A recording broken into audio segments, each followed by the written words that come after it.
Hi, I'm Sarah. This is Hardcover Hearts, and I'm here finally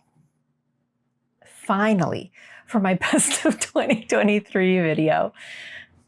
Consider it a Valentine's Day gift to you and also to me, so I can kind of get this done and I don't have to worry about it. I think I've made mention before that best of lists for me are kind of tricky because I read a ton and I also read in a lot of different genres. And so I don't know how to qualify a fantastic mystery against a fantastic historical fiction book. And when I look back at all the books I read, there's so many that I want to identify as strong books that really impacted me and that I'm still thinking about. So I don't do top 10. And then some of these, if you even look at my Goodreads or my ratings, may not have been like super high, but these are the ones that resonated and that I'm still thinking about, that as I scanned through all the books, the 200 books that I read last year, like, oh, that still stays with me. That one still sparked something. I still feel those characters. And so that is the spirit with which I bring this first of a few different best of 2023 videos. So instead of trying to do one long one, I'm going to sit here and I'm going to fill them back to back to back to back. And that way, if you have an interest in maybe more backlisted books, but you're not as interested in historical fiction, you can just skip that video. Or, and so that way you can kind of mix and match and not have to watch all of it in one long thing. Okay, so with that said, I'm really anxious to get this done with and to kind of share these because it's a nice memories of these reads. So I'm going to start. I've got my computer here teed up and ready to go. I'm going to start with literary fiction. And I think I've mentioned this year as well as last year, I've done a lot of audiobooks. And this is a book that I borrowed from my library and I was astounded by. And this is something that I want to revisit. I think it's timely. And I think it had so many different things to offer. And that book is Enter Ghost by Isabella Hammad. I forget the name of the narrator, so I'll put that below in the description box. This was a magnificently complex story of a woman, Sonia, who has been living in London. She was born in London and lives in London, but her family is Palestinian, and many of her family still live in Palestine. And so she goes back to spend time with her family. She's had a breakup and she's a little tender and wants to spend time in the comforts of home. While she's there, her sister introduces her to this very charismatic woman who is also very, very bossy, very strong-willed. And that woman asks her to be in, ostensibly just to read in a few parts for a play that she's doing of Hamlet in the West Bank. Sonia is an actress by trade, and she doesn't really have anything else to do. She's just kind of there with her family, spending time. And so she agrees. And it starts this way of looking at how other people in Palestine live. It allows her to get to know other people. And she's also exploring her own family and getting to understand them a little bit better now as an adult. I think it was a fantastic exploration of identity and what it means to be a Palestinian today. Now, of course, I read this before the horrific genocide that's being carried out now and the war going on in Gaza. I think it helped me think about what life was like for regular Palestinians. And it also added, it wasn't only that. It was that plus. And so for me, anytime a book can do something and pull it off well, that is a book that I'm interested in, and definitely one that sticks in my head. The next book is just, this is so, so, so good. This is Jesmyn Ward's Let Us Descend. I've been a fan of Jesmyn Ward's books. I've read a fair number of her previous works, and I've seen her speak. And beyond a shadow of a doubt, she's magnificent. She's a magnificent writer. Now, I did this a combination of reading the book and listening to the audio because she narrates it. And her voice and her Southern, she's from, I think she lives in Louisiana, and just her cadence and the timbre of her voice is so beautiful. It really lent a lot to the story. This is a lyrical, poetic, profoundly devastating book set in slave times. And we meet Annis as a young woman. And she has been raised by a very fierce and strong mother who has tried to protect her, but there are limits to what she is able to do. Annis is traded and has to undergo a journey, and that journey is both physical and spiritual and horrific. The journey is through the American South, and she experiences different aspects of slavery in the South, and it's harrowing. It's harrowing, but in the hands of someone who is so skilled and cares so deeply about the characters.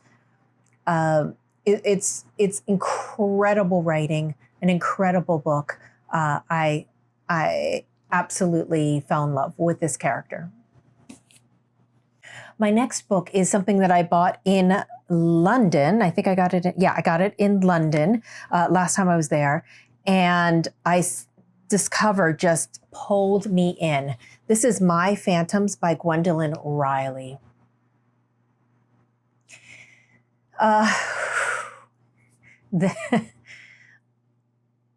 This is one of the best books on the themes of difficult mothers and difficult mother-daughter relationships, which has been something that's been appearing through literature in the past few years. I think this one was especially good at the arc of difficult relationships when the child needs the mother at a certain point, and then when it flips and the mother then needs the child. And how does Bridget maintain the very clear boundaries that she has set? Because she doesn't trust her mother. She doesn't, her mother doesn't like her. Her mother all of a sudden is reaching out and wanting to make amends, but does she? Her mother is unreliable.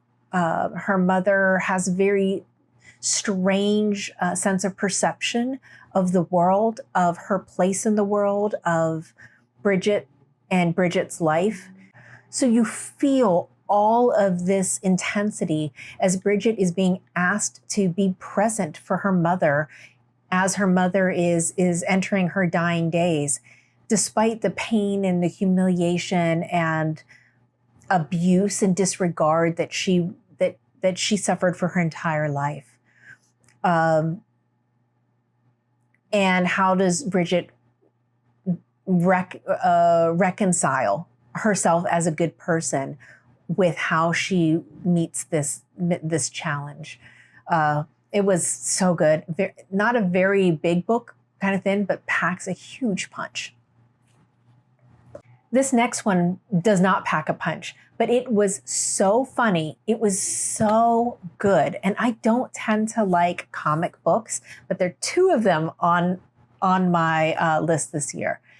This is The Rachel Incident by Carolyn O'Donoghue. This is also one that I listened to on audio. And wow, it was hysterically funny with all sorts of cringy, tender, challenging, embarrassing situations as we meet Rachel, she's a young person coming out of college in Ireland right as the collapse is happening. And I believe they're in Cork, and everything just goes to hell with the economy. And she can't live the life that she thought she was going to. She's working at a bookstore, and she meets two men that are going to change her life in very different ways. And they're both called James. And one James is a friend that she meets at the bookstore that she just has this immediate connection with. And they become thick as thieves, move in together, do everything together. And then the other is a romantic potential James, who she can't figure out as much, and who is a little it's someone that she's starting to fall for, and is she getting in over her head? That's just the beginnings of it. There's also an additional storyline of a professor that she's convinced herself that she has a crush on, and she tries to help in completely funny ways that it just gets deeper and worse and worse. It's one of those kind of snowball effect books that you can't help but cringe and go, oh God, oh no, don't do that. And yeah, it happens.